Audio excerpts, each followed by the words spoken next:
देखिए, ईरानी राष्ट्रपति की मौत के बाद से, जो कि बताया जा रहा है प्लेन क्रैश में हुई है, उसके बाद से इतनी कॉन्स्पिरेसी थ्योरीज आ गई हैं, इतने दावे आ गए हैं कि आप सुनकर हैरान रह जाएंगे। अब कहा यह जा रहा है कि ईरानी राष्ट्रपति की हत्या करवाई गई है, और किसने करवाई है? खामनेई के बेटे ने करवाई है। खामनेई इस वक्त ईरान के सुप्रीम लीडर हैं, और उनके जो बेटे हैं उन्होंने ये जो हत्या करवाई है, ऐसा दावा किया जा रहा है। अच्छा, इजराइल और अमेरिका भी इसके पीछे जिम्मेदार है, ये भी दावा है। सब कुछ मैं आपको बताऊंगी रिमझिम के 5 पॉइंट्स में। सबसे पहला है, ईरानी राष्ट्रपति की मौत के पीछे क्या मौजतबा है या खामनेई के बेटे हैं? दूसरा, इजराइल और अमेरिका की साजिश क्या सामने आई है? तीसरा, अब पूरी दुनिया की इस पूरी घटना का अंजाम जो है वो भुगतेगी। चौथा है, पर्दे के पीछे की आखिरकार कहानी क्या है? और पांचवा है, सुप्रीम लीडर का पद इतना जरूरी क्यों होता है? आखिरकार क्यों कहा जा रहा है कि सिर्फ और सिर्फ इस पद के लिए ही ये पूरा मामला किया गया है? सत्ता के लिए राष्ट्रपति की मौत यानी हत्या करवाई गई है।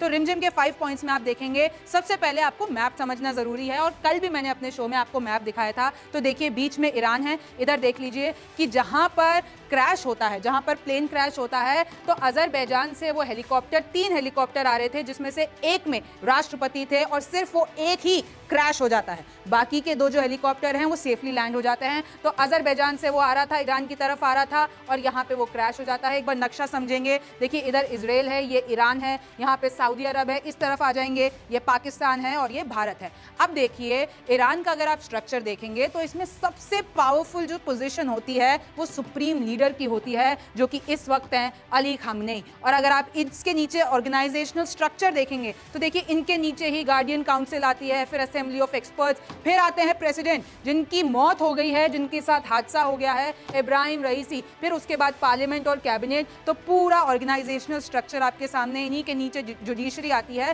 तो अब ये दावा किया जा रहा है, क्योंकि इस वक्त खामनेई की तबीयत खराब है और अब सुप्रीम लीडर ढूंढा जा रहा है, यानी खामनेई का उत्तराधिकारी ढूंढा जा रहा है, और ज्यादातर यही कहा जा रहा था। अब मैं आपको इसी की थ्योरी बता देती हूं। पहला पॉइंट हमारा यही रहने वाला है कि ईरानी राष्ट्रपति की मौत के पीछे क्या मौजतबा हैं, जो कि हैं खामनेई के बेटे। तो देखिए, उत्तराधिकारी की रेस थी। ऑलरेडी जो खामनेई हैं वो 85 इयर्स ओल्ड हैं, और उनको कैंसर है। तो जरूरत सी है कि अब उत्तराधिकारी चाहिए होगा। लेकिन इस रेस में जो खामनेई के बेटे हैं मौजतबा वर्सेस रईसी थे। अब रईसी की तो मौत हो चुकी है, तो अब सब कह रहे हैं कि मौजतबा ही बन जाएंगे उनके उत्तराधिकारी और अगले ईरान के सुप्रीम लीडर। तो देखिए, उपराष्ट्रपति जो थे इस वक्त थे, कौन थे? राष्ट्रपति मुखबेर, जो कि अभी अंतरिम राष्ट्रपति बनाए गए हैं। लेकिन 28 जून को यहां पर फिर से चुनाव होगा, और सुप्रीम लीडर ये ऐलान करेंगे। देखिए, चुनाव सिर्फ नाम का होता है, पूरा जो फैसला लिया जाता है वो सुप्रीम लीडर यानी खामनेई की तरफ से ही लिया जाएगा। तो अब वो किसको प्रेसिडेंट बनाएंगे, और जो प्रेसिडेंट बनेगा फिर वही आगे चल के सुप्रीम लीडर भी बनेगा, क्योंकि अब जो है इनका वक्त कहा जा रहा है, क्योंकि कैंसर भी है उनको और उनकी उम्र भी हो गई है। तो अब उत्तराधिकारी जरूरी है। अब देखिए, खामनेई नहीं चाहते थे। अब आपके मन में ये सवाल आया होगा कि आखिरकार रईसी क्यों थे इस रेस में? जब उनके बेटे जिंदा हैं तो क्यों नहीं मौजतबा को ही उनका उत्तराधिकारी घोषित कर दिया गया? लेकिन खामनेई ये नहीं चाहते थे कि वंशवाद का एग्जाम्पल पूरी दुनिया के सामने जाए, इसलिए उनको चाहिए था कि रईसी बन जाए, और ये इनके काफी करीबी थे। लेकिन अब इनकी मौत हो चुकी है। तो देखिए, अब वहां पर ईरान में सत्ता की जंग शुरू हो गई है। करीबियों ने, अब तो ये भी कहा जा रहा है कि जो खामनेई के बेटे हैं मौजतबा, उन्होंने ये पूरा षड्यंत्र रचा, और साथ ही साथ में उनके करीबियों ने भी उनकी मदद की है। तो देखिए, वहां पर मैं आपको बता देती हूं कि ऐसा ना हो ईरान में वापस से सैन्य तानाशाही वापस आ जाए, फिर न्यूक्लियर प्रोग्राम में तेजी भी होगी।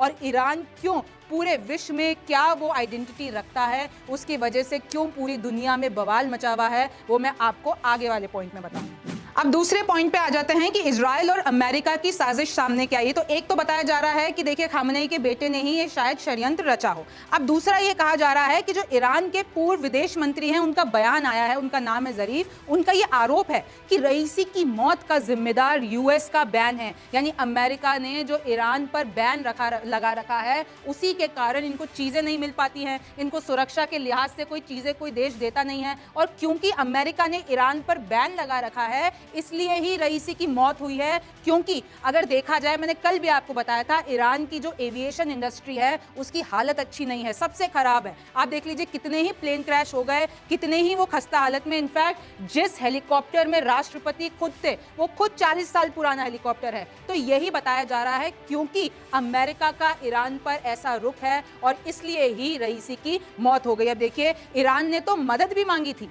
जब हेलीकॉप्टर क्रैश हो गया था तो बताया जा रहा है कि ईरान ने मदद मांगी थी, किससे? अपने कट्टर विरोधी यूएस से, यानी अमेरिका से। और अमेरिका ने बोला कि कुछ लॉजिस्टिक कारण के चलते हम आपकी मदद नहीं कर सकते हैं, तो अमेरिका ने मदद नहीं की थी। अब एक और चीज देख लीजिए, इजराइल वाला एंगल क्या है कि जहां पर क्रैश हुआ वो हेलीकॉप्टर, वो मोसाद का गढ़ है। और मोसाद क्या है? खुफिया एजेंसी है इजराइल की। देखिए, जहां पर क्रैश हुआ है वो पहाड़ी इलाका है और ऐसा भी कहा जा रहा है कि वहां पर खुफिया एजेंट, किसके खुफिया एजेंट? मोसाद के खुफिया एजेंट सक्रिय हैं। तो अब देखिए, और कुछ दावे देख लीजिए कि वहां पर, अगर मैं आपको पिछले साल की बात बताती हूं, तो महिला समेत 4 लोगों को फांसी दी गई थी क्योंकि वो खुफिया एजेंसी के थे और जासूसी करते हुए पकड़े गए थे। अब एक और बात है, इधर अजरबैजान और इजराइल गहरे दोस्त हैं और ऐसा भी कहा जाता है जो इजराइल है, क्योंकि आपने मैप में देखा होगा ईरान और अजरबैजान एकदम पास में है, बॉर्डर लगती है,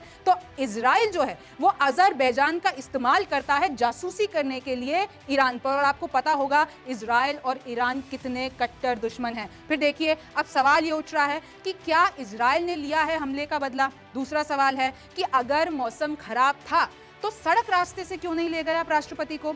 यूएस का 45 इयर्स ओल्ड पुराना बेल 212 आखिरकार क्यों यूज किया गया कि आपने इतना मशीन्स की है भाई? अगर आप 45 इयर्स ओल्ड हेलीकॉप्टर इस्तेमाल कर रहे हो राष्ट्रपति को लेके जाने के लिए, वो भी खराब मौसम में, तो फिर आप क्या एक्सपेक्ट कर रहे हो? तो ये सवाल उठ रहा है। 3 हेलीकॉप्टर, तो सिर्फ एक क्रैश क्यों हो गया? जो बाकी के थे वो क्या मौसम की जो भी खराब था उसके अंडर नहीं है, वो क्रैश क्यों नहीं हुए? 19 मई का दिन, अच्छा दावा तो ये भी किया जा रहा है कि 19 मई का दिन पूरा सैटेलाइट इमेजरी से हटा दिया गया है कि अगर किसी को जांच करनी हो कि 19 मई को क्या हुआ था तो आप पता ही नहीं कर सकते। तो ये सारे सवाल सोशल मीडिया पर, ये सारे दावे किए जा रहे हैं। अब तीसरे पॉइंट पर आते हैं कि अब पूरी दुनिया क्या इस चीज का भुगतेगी अंजाम? वो कैसे? क्योंकि ईरान में देखिए अब आंतरिक और अंतर्राष्ट्रीय चुनौतियां पैदा होने वाली हैं, क्योंकि सत्ता की लड़ाई वहां पर तेज हो गई है कि अब उत्तराधिकारी कौन बनेगा। तो देखिए, पश्चिम एशिया देश और भारत पर कैसे प्रभाव पड़ेगा? अगर मैं आपको कुछ फैक्ट्स बताती हूँ, ईरान जो है वो दुनिया का गैस भंडार, अगर आप देखिए तो 17% हिस्सा जो है वो ईरान से आता है। रोज ईरान 34 लाख बैरल तेल का उत्पादन करता है और वो दुनिया का 3.3% है। अस्थिरता अगर आती है ईरान में, अगर कुछ भी होता है, और अगर आप देख लीजिए इजराइल और अमेरिका का रोल ही निकल आता है, तो युद्ध जैसी स्थिति हो जाएगी। तो जाहिर सी बात है तेल और गैस की कीमत है वो बढ़ जाएगी। अब देखिए, इसका तो एक एग्जाम्पल हमने देख भी लिया कि जैसे ही सोमवार को पुष्टि होती है कि ईरानियन प्रेसिडेंट की मौत हो गई है, उसके बाद जो कीमतें हैं तेल और गैस की, उसमें बढ़ोतरी आ गई। अब देखिए, भारत ईरान तेल गैस, मैं आपको बता दूं, भारत के लिए क्यों इंपॉर्टेंट है ईरान के साथ रिलेशंस? क्योंकि हम लोग वहां से तेल और गैस लेते हैं। और अभी हाल ही में आपको पता होगा चाबहार पोर्ट की डील हुई है और हमने 10 साल के लिए वो जो पोर्ट है वो लीज पे लिया है। अच्छा, इसके पीछे का कारण मैं बता देती हूँ क्यों ये इतनी इंपॉर्टेंट डील है। चाबहार विकास और चाबहार पोर्ट हमने 10 साल के लिए लीज पे ले लिया। तो अब अगर भारत को व्यापार करना है, कहां से? अफगान और सेंट्रल एशिया से, तो अब हमको एक नया रूट मिल गया है। अब हम directly Iran, Afghan, Armenia, Azerbaijan, रूस और मध्य एशिया और यूरोप से सीधा व्यापार कर पाएंगे। पहले बीच में आ जाता था पाकिस्तान, लेकिन अब वो रूट से हट गया है। तो देखिए, इस पे तो ये भी हुआ था कि जब हमने ईरान के साथ ये चाबहार वाली डील की थी तो अमेरिका ने हमें धमकी भी दी थी भारत को, लेकिन फिर भारत ने कहा कि अमेरिका अपने मसलों पर ध्यान दे और हमारी बातों पर ध्यान नहीं दे। अब देखिए, एक और चीज हुई है। क्यों कहा जा रहा है कि इजराइल इसके पीछे हो सकता है? और आपको सबको पता है मोसाद के बारे में, कितने उनके टेक्निकलिटीज होती हैं, कितने ऊंची उनकी टेक्निकलिटीज और उनके जो है सारी चीजें वो करते हैं। विदेशी जमीन पे जाके वो अपना बदला लेते हैं। मोसाद के बारे में मुझे आपको ज्यादा बताने की जरूरत नहीं है, खुफिया एजेंसी है और आप सोच नहीं सकते हैं कि वो क्या क्या कर सकते हैं। लेकिन हुआ ये कि यूएनएससी की मीटिंग में जब मौन रखा गया ईरानियन प्रेसिडेंट के लिए, रईसी के लिए, और देखिए आपको पता होगा भारत ने भी श्रद्धांजलि दी है। जो हमारा फ्लैग है उसको आधा झुका दिया गया। अब देखिए, बवाल हो गया यूएनएससी की मीटिंग में। इजराइल ने कह दिया किया कि आप आखिरकार श्रद्धांजलि क्यों दे रहे हैं, आप मौन क्यों रख रहे हैं। ऐसे तो आप हिटलर पे भी मौन रख लेते, क्योंकि इजराइल मानता है कि वो कट्टरपंथी नेता थे, रईसी जो थे आतंकवाद उनके जो है कारण फैल रहा था, तो उनका ये मानना था कि हिटलर जैसे व्यक्ति के लिए हम आखिरकार मौन क्यों रखें। लेकिन मैं आपको बता दूं, यूएनएससी की जो मीटिंग चल रही थी उसमें अमेरिका चुप रहा, एकदम उन्होंने मौन रख के श्रद्धांजलि दी, लेकिन इजराइल ने वहां पर बवाल किया। और एक और बात देख लीजिए, अमेरिका के एक दो सांसद तो ये भी कह चुके हैं कि अच्छा हुआ ईरान के प्रेसिडेंट मर गए, क्योंकि अब जो है दुनिया उनके बिना एक बेहतर जगह है।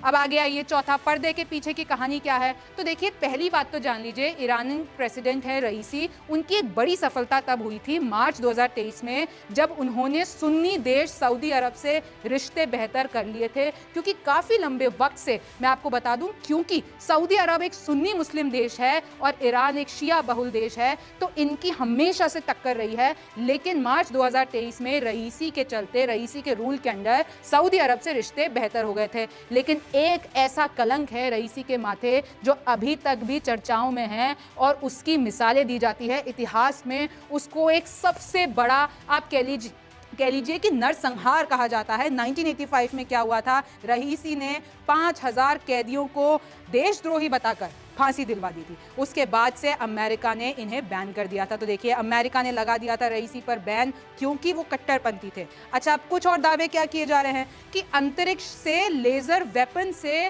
प्लेन क्रैश करवाया गया है, एक दावा ये चल रहा है। फिर दूसरा दावा यह है कि नेविगेशन में गड़बड़ी करवाई गई है। जो रईसी का हेलीकॉप्टर था उसके नेविगेशन में कुछ ऐसी टेक्नोलॉजिकली कुछ चीज़ें हुई होंगी जिससे उनके नेविगेशन में गड़बड़ी करा दी गई। फिर ऐसा कह रहे हैं कि पायलट मिला हुआ होगा, पायलट की गलती है। ये सब जो है एक साजिश के तहत हुआ है और कहीं ना कहीं इजराइल, अमेरिका ने बदला लिया है। फिर देखिए, 2020 में कमांडर सुलेमानी की भी ड्रोन हत्या करवा दी थी। कहीं ना कहीं बोला जा रहा था कि इसमें मोसाद का हाथ है। फिर चीफ न्यूक्लियर साइंटिस्ट मोहसिन की भी हत्या करवा दी गई थी। और एक और बात जान लीजिए कि ये जो इराक, लेबनान, यमन और गाजा हैं, इसमें ईरान लगातार साथ देता आया है इन सभी का प्रॉक्सी युद्ध में। मतलब इनको हथियार देता रहता है, सारी चीज़ें इनका समर्थन करता रहता है। और आप जितने भी मिलिटेंट्स ग्रुप देखेंगे, हिजबुल्ला, हमास, हूती लड़ाके, इन सब का समर्थन कौन करता है? ईरान करता है। इजराइल और फिलिस्तीन की जंग में मैंने आपको पूरी थ्योरी समझा रखी है। देखिए, रईसी ने रूस और चीन से भी अपनी करीबी बढ़ा ली थी।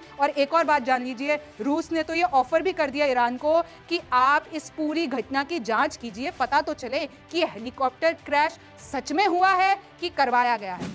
अब पांचवा पॉइंट है कि आखिरकार ये सुप्रीम लीडर का पद इतना ज़रूरी क्यों होता है। तो देखिए, ईरान का सबसे बड़ा पद होता है सुप्रीम लीडर का, यानी सर्वोच्च नेता का। अब क्यों ऐसा होता है? क्योंकि जितने भी सारे फैसले होते हैं वो सारे सुप्रीम लीडर लेता है। यानी आप देख लीजिए, पूरा ईरान सुप्रीम लीडर के कब्जे में होता है। चाहे वो घरेलू मुद्दा हो, चाहे वो विदेश नीति हो, चाहे वो युद्ध से रिलेटेड कुछ हो, चाहे वो खुफिया एजेंसी हो, या किसी को सस्पेंड करना हो, किसी भी जो है आपके जितनी भी आर्मीज होते हैं, तो उनका कमांडर इन चीफ खामनेई है, यानी सुप्रीम लीडर है। तो अभी जो और बनेगा वो भी इन सब का राजा बन जाएगा। देखिए, 40% इकोनॉमी में हिस्सेदारी होती है और अब तक सिर्फ 2 सुप्रीम लीडर बने हैं। पहले बने थे खुमैनी, फिर उसके बाद बने खामनेई।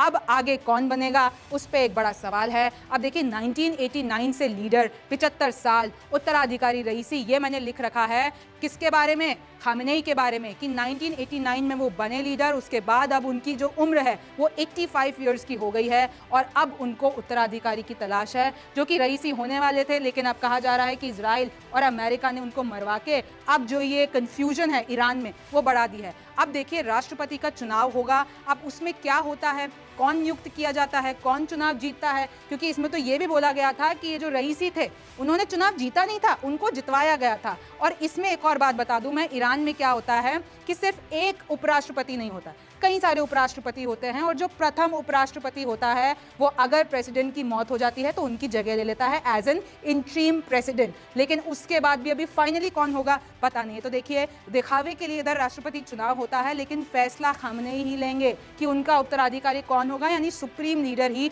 सारे फैसले लेता है। अब देखिए, इसमें ऐसा होता है, ईरान में नेता, धर्मगुरु, सेना के बीच में ये जो बैलेंस है वो बहुत ज़रूरी होता है। आप इसको डिसबैलेंस की म्यूचुअल अंडरस्टैंडिंग के साथ ही ये फैसला लिया जाना चाहिए। तो सुप्रीम लीडर का पद इतना ज़रूरी क्यों, मैंने आपको बता दिया है। अब मैं आपको आगे कुछ और पॉइंट्स बता देती हूँ। अब जाते जाते मैं आपको कुछ और पॉइंट्स बता देती हूँ। देखिए रईसी के रूल में क्या हुआ था, एक बार मैं आपको याद दिला देती हूँ। आपको पता होगा हिजाब प्रोटेस्ट हुआ था ईरान में, और देखिए किसकी मौत हो गई थी। एक कुर्दिश ईरानी महिला थी महसा अमीनी, जिनकी पुलिस कस्टडी में मौत हो गई थी, और उसके बाद आंदोलनकारियों को फांसी भी लगा दी गई थी। और आप अभी भी अगर गूगल पे जाके देखेंगे तो आपको पता चलेगा कि हिजाब प्रोटेस्ट कितनी भयानक थी। और देखिए अब मैंने आपको बता दिया है कि रशिया ने ऑलरेडी ऑफर दे दिया है कि इसकी जांच होनी चाहिए, पता चलना चाहिए कि आखिरकार इस पूरे मामले के पीछे कौन है, क्या सच में हादसा है या फिर ये एक मर्डर है। अच्छा दूसरा देख लीजिए कि एक तरफ जहां पर फ्यूनरल यानी जो वो शव यात्रा होती है ईरानियन प्रेसिडेंट की निकल रही है, लोग बिलक बिलक के रो रहे हैं,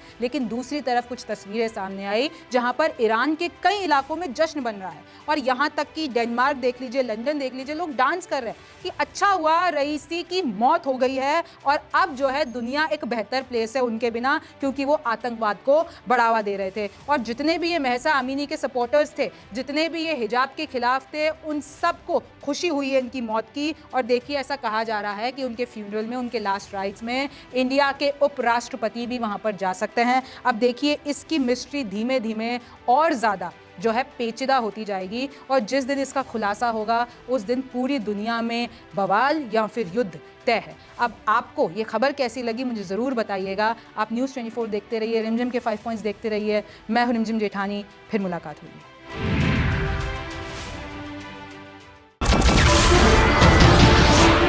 नमस्कार, मैं हूं मानक गुप्ता। अगर आपको हमारा ये वीडियो पसंद आया हो तो इसे लाइक और शेयर जरूर करें, और हाँ, हमें सब्सक्राइब और फॉलो करना ना भूलें ताकि आप देश और दुनिया की कोई खबर मिस ना करें। तो जुड़े रहिए हमारे साथ और देखते रहिए न्यूज़ 24।